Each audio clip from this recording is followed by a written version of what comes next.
Peace and balance, you guys, and welcome to my page. Today I want to come in and touch on the new moon in Gemini. Okay, I'm gonna see what message spirit has for us. I feel like this Gemini energy is already kind of giving chaotic, like a child throwing temper tantrums because things didn't go their way.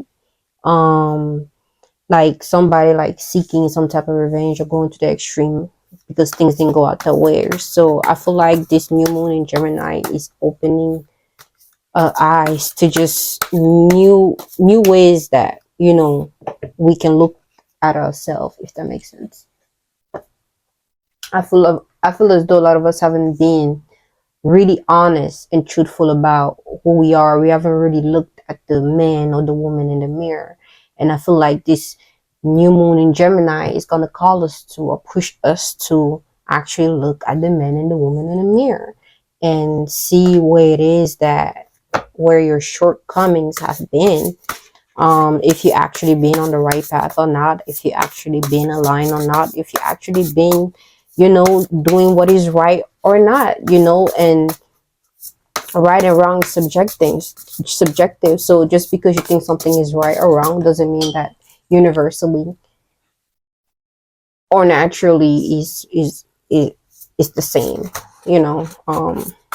Life is not so black and white, is what this new moon in Gemini is calling us to see, that life is colorful. It's always different reasons for things. It's always different ways to doing things, and it's always different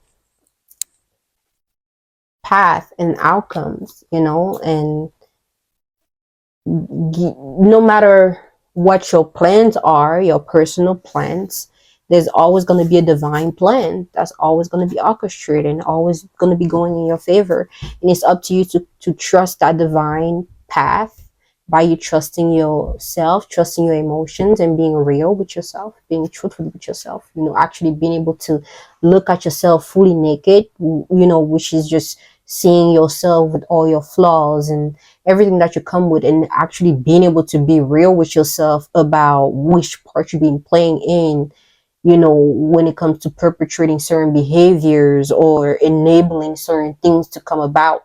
Where have you been casting judgment instead of actually, seeing within, and casting the judgment within to see where it is that you still need to work on, within yourself, or if you need to work on anything at all within yourself. But this new moon in Gemini is really going to light the way for new beginnings, especially when it comes to a relationship with ourselves, because this is you dealing with yourself. This is literally like me versus me, you versus you type of energy that this new moon in Gemini is bringing. Is basically showing people how we all play a part into making things happen.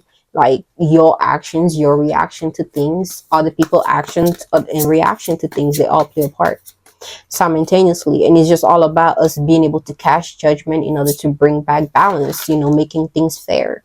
What's right is right, what's wrong is wrong. And it's a natural way of looking at things, and it's an inorganic way of looking at things. You can either make excuses, you can either think logically, just logically, or you can actually see things for what they are, like wholeheartedly, and be able to decipher. Because if you operate just off of logic and you miss the mystery of life, the magic of life, then you're lost. If you only follow, the mystery of life and the magic of life, you have no structure, you have nothing tangible to show and to expand on, and if you got to be balanced with it. You got to be aware, you got to be self-aware. That I feel like that's what this new moon in Gemini is calling us to be self-aware. Cast judgment upon yourself. That judgment is going to be reflected regardless. So it's important for you to be honest with yourself, because people are always going to be honest with you whether you see it or not. It's going to be by the way they treat you, react to you, what they think of you deep down, because the truth is the truth. Nobody can deny that. No matter how much you try to lie, how to try to cover up, you can't. You have to be real with yourself. Okay.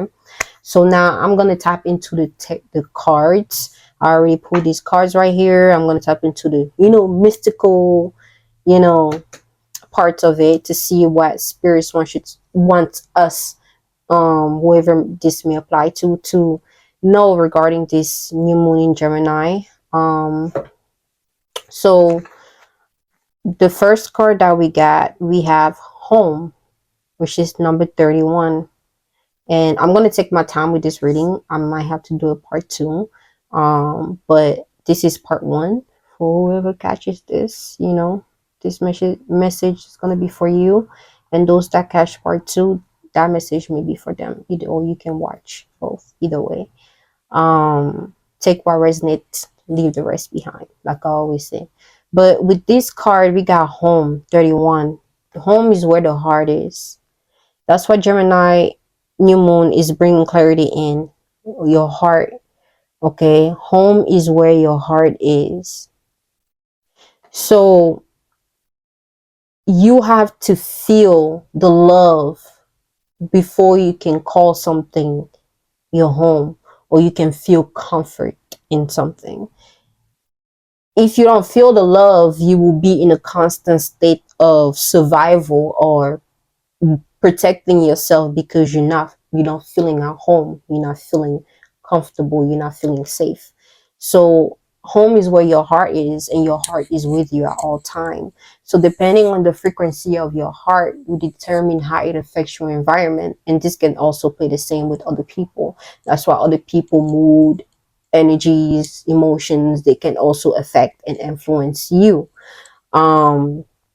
So it's important for you to really be careful who you allow to pour the heart to you, because the heart is what your home is. So if the home is dirty, if the heart is dirty, if the home is messy, the heart is messy. If the home is unorganized, the heart is unorganized. If like it's a lot of things wrong with the home, and then that's what you're going to be projecting out. That's all you're going to be calling on or allowing in your space, or allowing to, because it's going to attract to your home. It's going to attract to your heart frequency. It's going to attract to how you feel, internally.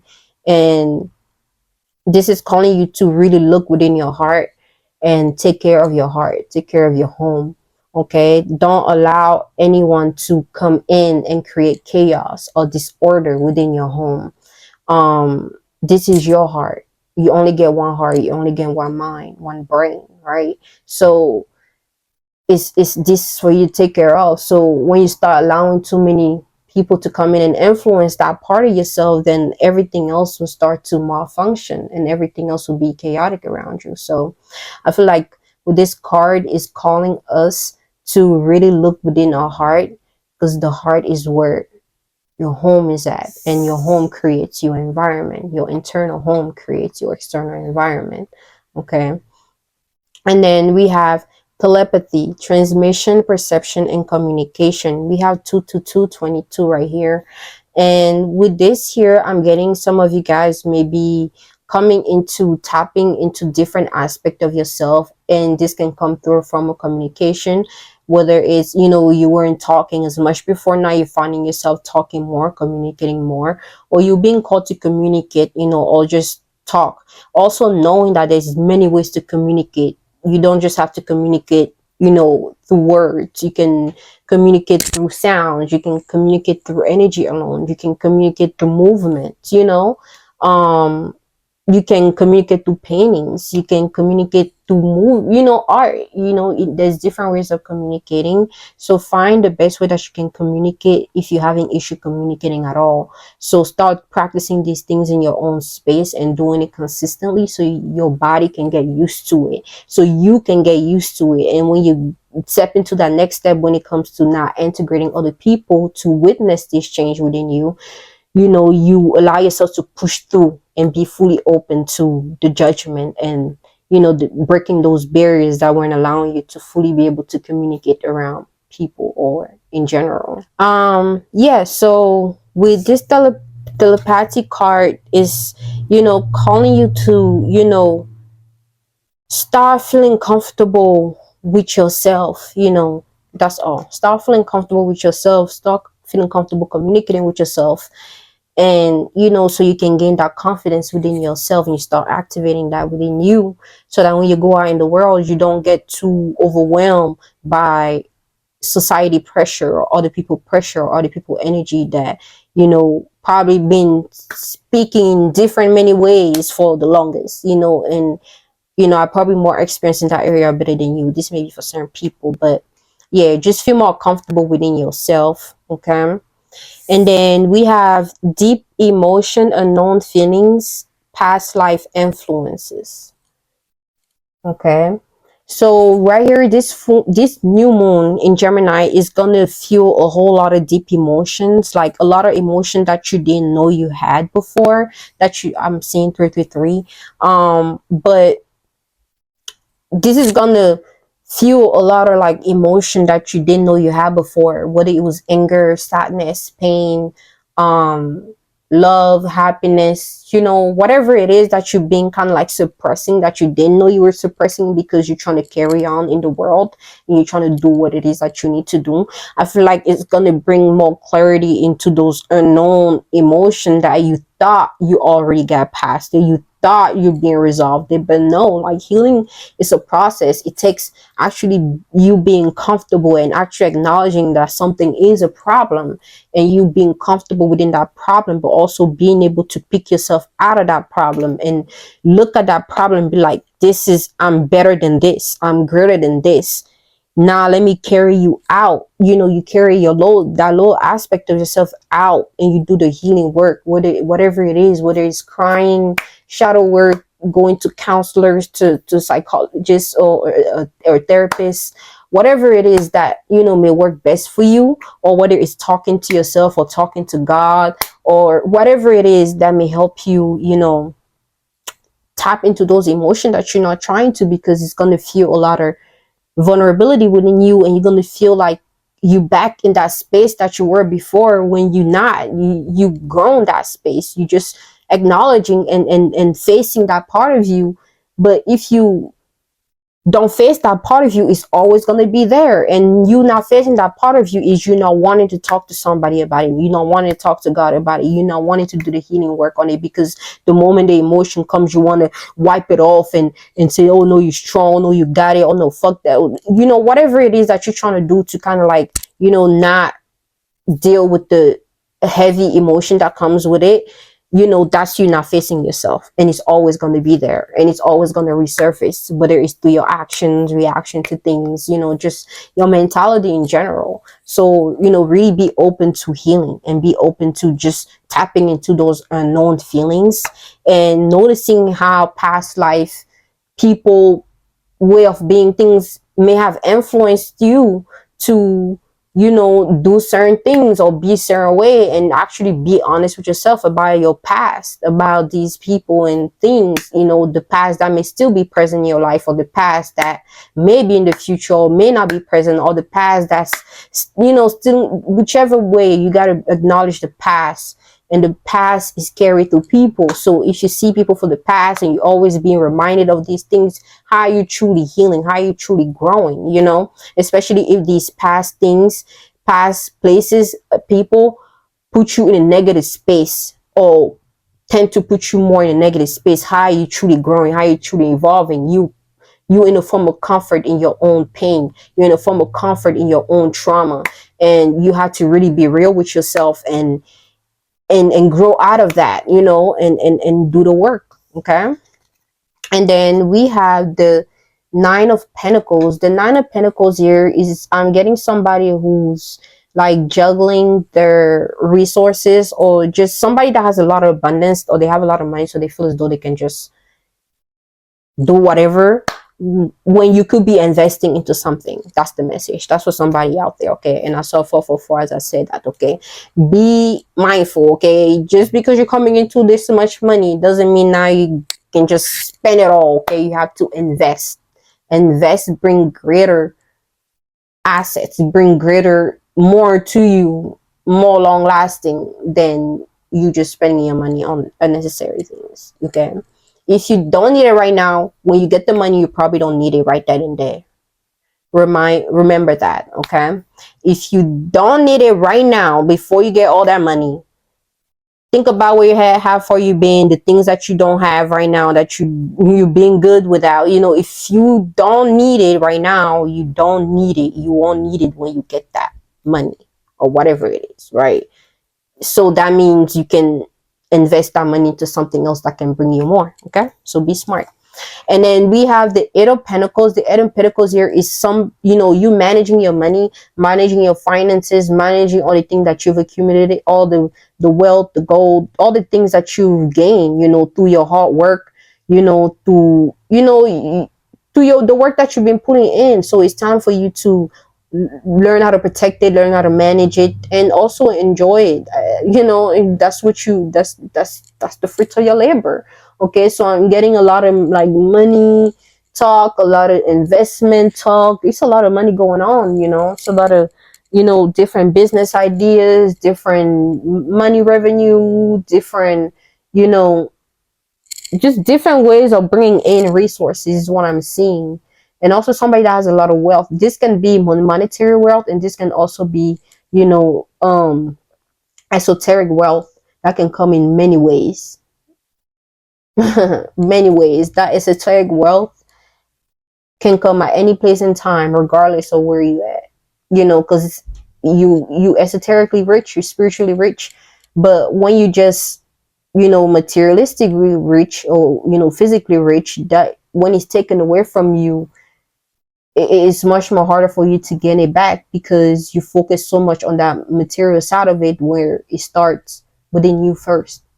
The seeds start within you, the idea, the will, the energy that you put for it. Okay. So remember that that's where the wealth is at. And it can be made physical, it can be made tangible, it can be made financial. Okay, but be mindful of what it is that you're working for, or what it is that you're doing, or just be mindful. Okay, that's it. And then to close it off, we have the King of Pentacles. All right, this is a good ending. The I don't know why I'm getting Jesus like energy, but this is like getting like the energy of somebody who's already been through so much. They have so much wisdom because they've been through it all. They've seen it all. They've seen the evil of evils. They've seen the darkest of darkest. They've seen the best of the best. They've seen it all. So therefore, all they can carry is wisdom and knowledge. And that's mostly what they have to offer. And that's the most richest thing that one can possess: wisdom and knowledge. Because with that you can create so much, or you don't even have to, because it's in you. You already had it before. You already been there, done that. You already seen the outcome of certain things, so you already know what to invest your energy in and what not to. This is also the energy that maybe will probably be called to be in, like, be mindful of, like, and pay attention to the wisdom and knowledge that you gaining throughout your journey. Don't just let it go to waste. Okay. And while you're focusing on the materialistic things that you won't be taking with you. So be mindful. We also getting, like, stability. I feel like we're going to be focusing on the stability. We're going to be focusing on building. We're going to be focusing on resting. We're going to be focusing on doing the internal work, and also being mindful of the environment, of a surrounding, being mindful of whatever it is that we're creating, taking accountability for where it is that we are in life, and just being open to learning, and open to growing. Okay, so that's all I got for you guys for this new moon in Gemini. I hope this new moon brings you a lot more clarity in your life, a lot more open doors, and allow the things that you weren't able to see before be made known to you. And until next time, catch you next. Yeah, catch you next time. Peace.